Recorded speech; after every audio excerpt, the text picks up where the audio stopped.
Korupsi membuat pelayanan kesehatan menjadi sakit. Jika tidak segera diobati, akan makin banyak orang berobat ke luar negeri. Hampir 2 juta masyarakat kita itu masih pergi berobat ke luar negeri apabila sakit. Mau kita terus-teruskan. 165 triliun devisa kita hilang gara-gara itu. Kritik Kiki dan keluhan Presiden Jokowi mestinya bisa menjadi bahan masukan untuk mereformasi pelayanan kesehatan di Indonesia.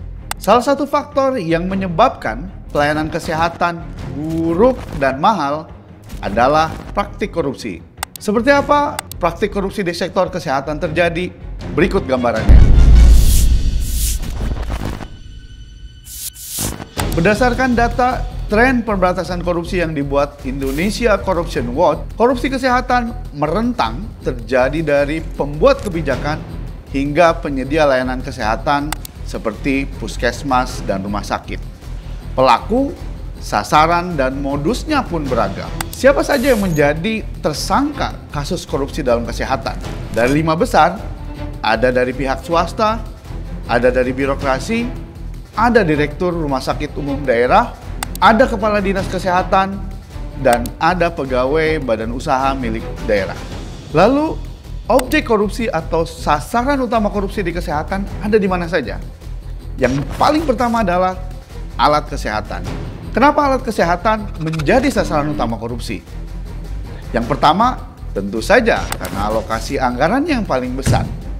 Pelayanan kesehatan butuh alat, karena itu pemerintah ataupun pemerintah daerah menyediakan anggaran yang besar untuk menyediakan atau memenuhi kebutuhan alat kesehatan. Kedua, alat kesehatan memiliki banyak substitusi. Artinya, satu jenis alat dengan fungsi yang sama bisa banyak dengan harga yang berbeda-beda.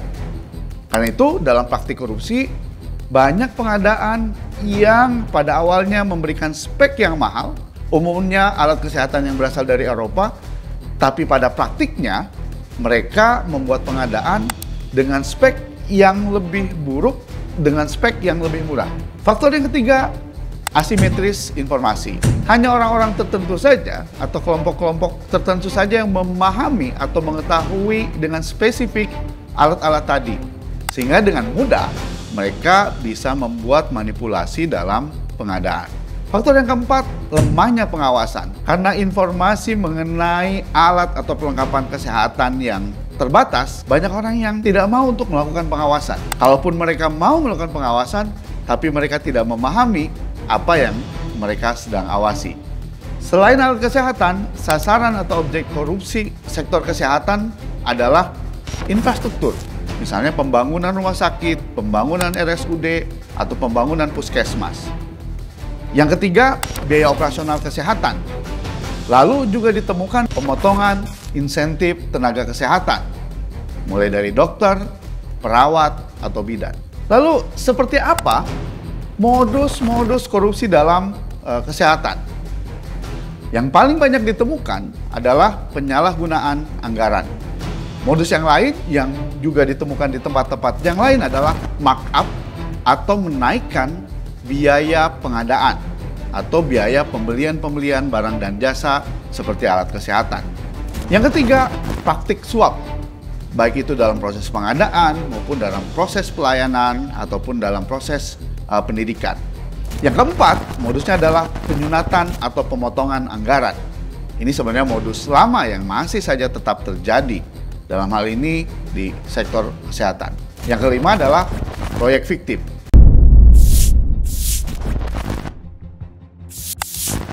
Jadi berdasarkan modus-modus tadi, sebenarnya praktik korupsi di kesehatan tidak melulu atau tidak hanya terjadi di sektor hilir, seperti puskesmas atau rumah sakit. Di dua tempat itu justru menjadi korban korupsi dari kebijakan yang ada di atasnya, khususnya pada tingkat pemerintah daerah maupun pada tingkat pusat. Lalu seperti apa dampak korupsi di sektor kesehatan? Yang sudah disebutkan oleh Presiden, orang-orang yang mampu, orang-orang yang punya uang, mereka memilih pelayanan kesehatan di luar negeri yang mereka anggap jauh lebih bagus dan jauh lebih murah. Tapi secara umum, Ada 3 dampak utama korupsi di sektor kesehatan. Yang pertama tentu saja merugikan keuangan negara. Alokasi anggaran kesehatan menjadi 1 dari 2 alokasi prioritas di negara kita selain anggaran pendidikan. Sekalipun tinggi anggaran kesehatan, jika dikorupsi, nggak ada gunanya. Pelayanan kesehatan atau pelayanan yang disediakan oleh pemerintah pada akhirnya tidak seperti yang diamanatkan dalam Undang-Undang Kesehatan.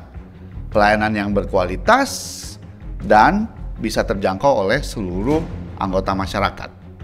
Dampak yang kedua adalah memperburuk pelayanan kesehatan. Korupsi membuat pelayanan kesehatan di Indonesia menjadi mahal dan buruk. Dampak yang ketiga, ini menjadi ciri khas dalam korupsi kesehatan. Korupsi di kesehatan mengancam secara langsung nyawa warga negara. Dalam banyak kasus misalnya, pengadaan-pengadaan yang dikorupsi membuat alat kesehatan tidak bisa berfungsi dengan baik sehingga tidak bisa mendeteksi masalah kesehatan yang dialami oleh warga. Bahkan ada alat deteksi jantung yang salah mendiagnosis. Ada orang yang masih hidup tapi dideteksi meninggal. Dan waktu itu biasanya dokter-dokter akan melakukan inkubasi kalau cerita mereka untuk membuat si pasien jantungnya berfungsi kembali.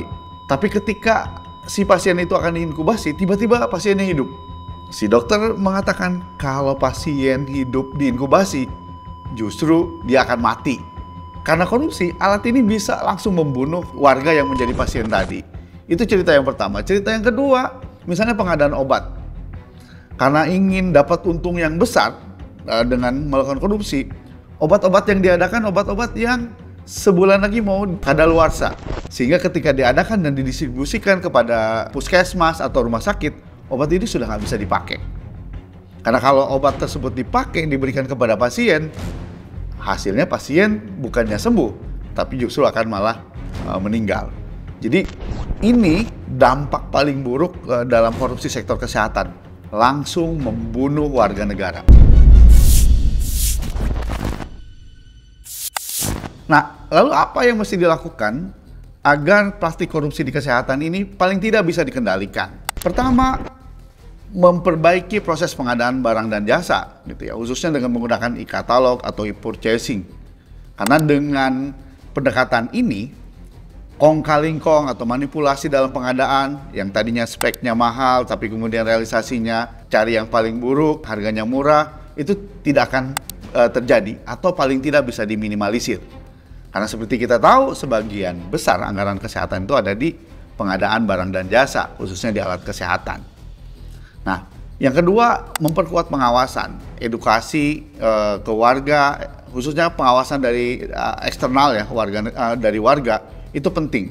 Mengetahui, membandingkan spek barang dengan realisasi itu menjadi hal yang penting, sehingga mereka bisa awasi dan pada akhirnya bisa mempersempit ruang bagi para pembuat kebijakan atau orang-orang yang memegang kebijakan dalam pengadaan barang dan jasa ini untuk melakukan manipulasi. Yang ketiga, soal penegakan hukum. Kasus korupsi di kesehatan ini mestinya diperlakukan agak berbeda gitu, karena secara langsung mengancam nyawa hidup masyarakat. Jadi butuh hukuman yang berat bagi para pelaku korupsi di sektor kesehatan, sehingga akan menimbulkan efek jerak. Yang punya kewenangan akan berpikir ulang untuk menyalahgunakan kekuasaannya, mendapatkan keuntungan dengan cara tidak halal yang bisa secara langsung membunuh warga negara. Jadi mestinya diperlakukan seperti pembunuhan berencana, karena memang pengadaan yang korup ini secara langsung bisa membunuh warga negara.